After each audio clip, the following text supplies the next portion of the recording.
Agora vamos falar de Supremo Tribunal Federal também. O STF retoma hoje o julgamento dos processos que tratam da responsabilidade de empresas que operam redes sociais sobre conteúdo ilegal postado pelos usuários das plataformas. O julgamento começou na semana passada e ainda não há placar de votação formado. Somente o ministro Dias Toffoli, relator de um dos processos, iniciou a leitura do seu voto, que deve ser finalizado hoje, ainda na sessão presente. Mais 10 ministros vão votar sobre a questão e eu volto com o Wilson para saber como é que está a expectativa aí em Brasília sobre essa votação.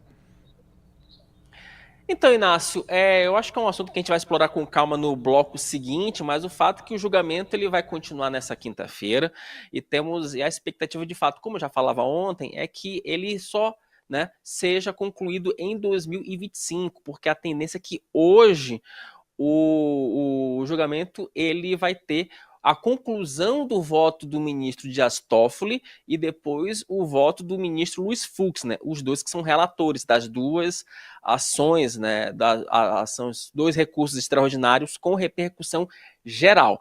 Então, a gente tem que aguardar ainda o que vai vir a conclusão do voto do Toffoli. Ele já deu alguns indicativos sobre essa questão da regulação da inteligência artificial, mas os detalhes dos votos, meu caro Zé Inácio Pilar, eu acho que a gente pode já deixar para o próximo bloco para a gente explorar com calma e já, porque o Toffoli ele já deu vários indicativos do que ele quer sobre esse assunto. Pois é, até algumas declarações polêmicas. E vamos falar sobre isso, como você mesmo disse, logo depois do intervalo, com a participação também do nosso Rodolfo Borges. Muito obrigado, Wilson Lima. E para você que está nos acompanhando aqui no nosso meio-dia em Brasília, eu os convido também a assistir mais tarde, às 18 horas, o Reunião de Pauta, o Papo Antagonista, reunião de pauta, eu fiquei aqui gaga. O Papo Antagonista, às 18 horas, com o nosso diretor de jornalismo, Felipe Moura Brasil. Às 18 horas até às 19h30. Enquanto isso, nós vamos fazer um rápido intervalo de 2 minutinhos e voltamos com vocês aqui no nosso meio-dia. Até já.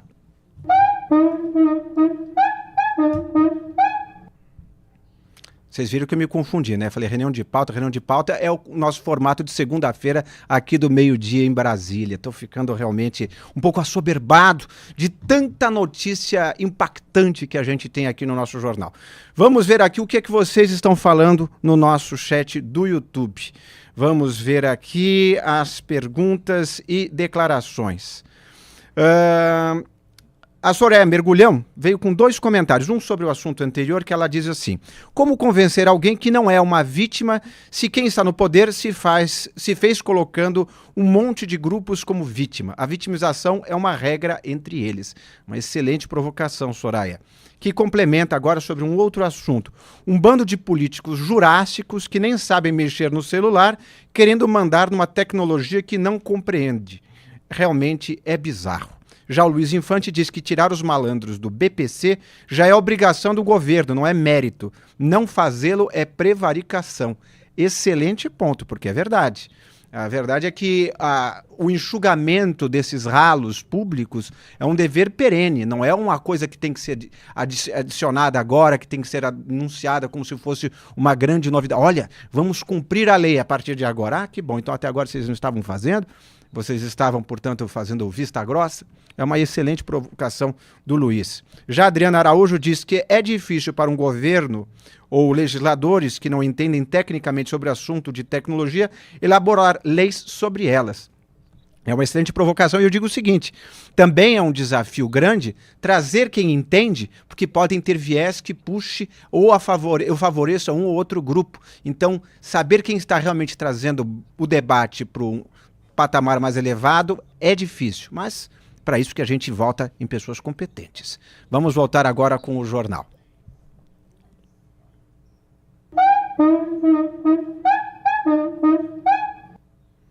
Voltamos com o Meio-Dia em Brasília, um programa do portal O Antagonista, exibido também na TV BMC, continuando a falar sobre STF. O julgamento sobre o STF, sobre as plataformas digitais, será retomado nesta quinta-feira com a complementação dos votos do ministro Dias Toffoli. A sessão de ontem foi, entretanto, marcada por vários recados às plataformas. Em seu voto, um dos relatores dos dois recursos extraordinários, o Dias Toffoli, reiterou seu entendimento de que a regra atual dá imunidade às empresas que somente podem ser responsabilizadas civilmente se descumprirem uma ordem judicial para retirada de conteúdo. Para ele, a responsabilização é um importante mecanismo de desestímulo de condutas ilícitas. Vamos ver e ouvir o que disse o ministro Toffoli.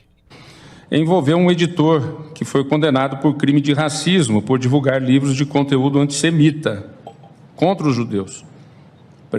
O plenário decidiu que a liberdade de expressão, então, não consagra o direito à incitação ao racismo, dado que um direito individual não pode constituir-se em salvaguarda de condutas ilícitas. Nós podemos entender que aquilo que aquele policial fez em São Paulo, na ponte, que desde ontem está sendo repetido nas televisões brasileiras, nos telejornais, é uma liberdade de expressão? Se nós levarmos a liberdade de expressão ao absoluto, ele estaria protegido pela liberdade de expressão. A liberdade de expressão abarca qualquer expressão? O marido que bate na mulher dentro de casa? E ainda vai na frente do juiz, e todos nós sabemos relatos disso, e depõe: doutor, eu não bato em mulher. A ministra Carmen Lúcia outro dia lembrava esse episódio aqui no café conosco, de um juiz do interior que contou a ela esse caso. Doutor, eu não bato em mulher não, mas o senhor está sendo acusado aqui de ter batido na sua mulher. Ah, mas essa é minha. É a minha mulher. Mas eu não sou violento, eu não saio por aí batendo nas mulheres, não. Mas essa é minha. Isso é liberdade de expressão. Se nós levarmos o absoluto liberdade de expressão, tudo está permitido. Ponto. É disso que se trata. É óbvio que o ilícito não se encaixa em liberdade de expressão. Ponto. E muito menos pode ser imunizado pela legislação diante do texto da nossa Constituição. Depois, os ministros usaram um caso de censura à Bíblia para defender a responsabilização das plataformas.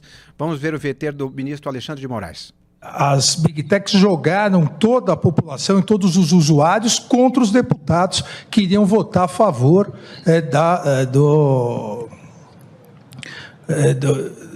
não do projeto de lei ainda, da urgência do projeto de lei. E acabou não passando a urgência em virtude dessa coação. Da comissão especial para... Exato. E foi nesse contexto que surgiu a lenda, sempre repetida, da censura da Bíblia, que é uma coisa sempre repetida quando se julga a internet, de que alguém um dia vai censurar a Bíblia. Eu já fico pensando na ação do Ministério Público, tendo no polo passivo Isaías, Lucas, Paulo, João, né, porque Salomão. Então, deve ser levado num tom daquilo que é de fato, né, um argumento ridículo, e que, vez por outra, é brandido, como o ministro Alexandre acabou de lembrar, em debates que deveriam ser sérios, né? E, obviamente, as Sagradas Escrituras estão fora desse tipo de debate. As Sagradas Escrituras estão fora, mas quem tem essa preocupação não tem a fé necessária. Nós que somos pessoas de fé cristã... Ou tem a fé no contrário, no pai da mentira, como diz a Bíblia. Quando Jesus funda a igreja cristã, que depois se divide em várias correntes, não é? Temos aqui conosco a honra de ter, inclusive, um colega que é pastor da igreja luterana, ministro André... Presbiteriana, ministro. Presbiteriana, desculpe, da igreja presbiteriana, ministro André Mendonça. Quando Jesus cria a igreja cristã, vou chamar assim, né? A igreja cristã, o que ele diz? Tu és Pedro, e sobre essa pedra edificarei a minha igreja, e nem as forças do inferno sobre ela prevalecerão. Então, aqueles que acham que a Bíblia vai ser censurada na internet, a eles está faltando fé e leitura da própria palavra. Bíblia, agressão física. Como é que você vê esses exemplos dos nossos ministros, meu caro Rodolfo? É bom e ruim assistir essas sessões, né? Tem o lado bom de a gente saber o que acontece, saber os detalhes de como é que as decisões são tomadas e de ouvir a argumentação. O lado ruim é que os ministros passaram a usar isso como um palco. E principalmente esse exemplo que o Toffoli deu, igualando ou falando de liberdade de expressão e violência ao mesmo tempo, ele escancara a confusão dos ministros do STF sobre esse assunto. Realmente, liberdade de expressão no Brasil é um tema em que as autoridades parecem não ter, sobre o qual as autoridades parecem não ter nenhuma noção. Porque como é que ele pode falar em igualar uma agressão física ao que seria supostamente uma agressão verbal? Agressão verbal é uma coisa, agressão física é outra. E a liberdade de expressão, ela é limitada por exemplo, a incitação à violência. Se você incita a violência, já existe essa limitação. Mas essa é a limitação que existe e é a limitação possível à liberdade de expressão. Porque jogar alguém da ponte como violação de liberdade de expressão não faz o menor sentido. Agora, é bom que a gente assista a esse tipo de argumentação porque mostra como os ministros do STF estão perdidos sobre esse assunto.